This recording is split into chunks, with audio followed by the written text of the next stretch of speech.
Right now, most of you know how to punch, how to kick. In this lesson plan, I'm going to go over making sure that you have the right shape for your fist, the right shape for your strike, the right shape for your feet. So at this point, my partner is going to attack, and I'm going to block with a hammer fist, and then I'm going to attack with a hammer fist. So I'm going to slow it down. He attacks, hammer fist. So you've got to make sure that your wrist is completely bent. Right over, hammer fist. Area of target is going to be the temple. If he grabs my hand, even with two hands, all I want to do is relax my shoulder, a circular motion, hammer fist. And from here, I can turn around and then throw. Obviously, I'm not going to throw him here on this floor. He attacks, I block, and I punch. And I just wanted to focus on the punch. So when you make a fist, bring your fingers together, there's very little space left in there. Obviously, there's always some space. And then your thumb complements your fingers. Your knuckles, your seikens, protrude, and that's the target area. You touch them with the knuckles. So in this case, my target area is the rib cage. So he attacks, I block, and punch. Punch to the rib cage.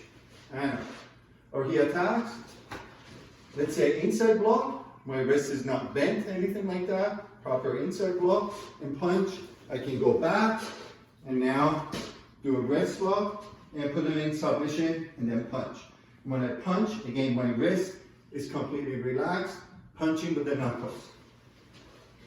He attacks. Let's say I do inside block and strike. When I strike, I want to make sure that my thumb is completely covering itself on the side so that my fingers as a whole can form, shape themselves to do this strike. So he attacks, I block, and strike. So we're going to turn it around. So in this case, when I strike, I want to make sure that my fingers are complementing each other. They're not straight, because if they're just straight, they're just going to break. They're going to form like a bridge, complementing each other. So when he attacks, I block and strike. And from here, I can bend the elbow and go for chokehold. So the other thing I wanted to show you is that, and obviously the same remains with the shape of the fist for Oizuki, which is punch, and Gakizuki, which is reverse punch.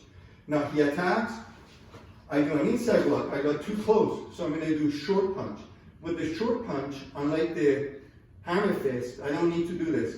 Just straight punch to stop him. From here, maybe I want to do elbow. So now the shape of the foot. So if he's attacking, I'll do an inside block, front kick. When you do a front kick, make sure that you hold your toes back. The point of contact with the target is the ball of the foot. So again, he attacks, inside block, front kick, punch. And up. Now, let's say he attacks, and now I'm going to punch him into, I'm going to kick him into the face. So he attacks, I do an inside block, he attacks again, I grab, and now I bring my kick right in front of his face. Obviously, I don't want to land it on his face, with the heel. So if I want to do a heel kick, then I have to focus on relaxing the tendons of my ankle to pull the foot back and then land the heel into the face.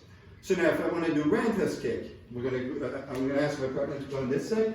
So he attacks, I do a knife hand block, let's say, Rantas kick, turn around, Rantas kick. So when you do Rantas kick, relax the tendons of your ankle so that your foot can completely come around, toes complement each other, making contact.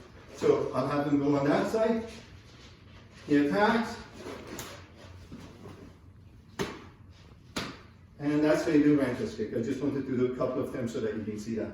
And if I'm doing side snap kick, he attacks.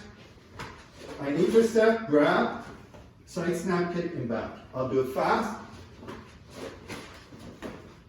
And that's side snap kick. If I want to do side thrust kick, I need to roll over my hip, use the edge of my foot, he attacks, block, side thrust kick, and back. One more time, he attacks, block, grab, side thrust kick, back. And that's the lesson plan for today.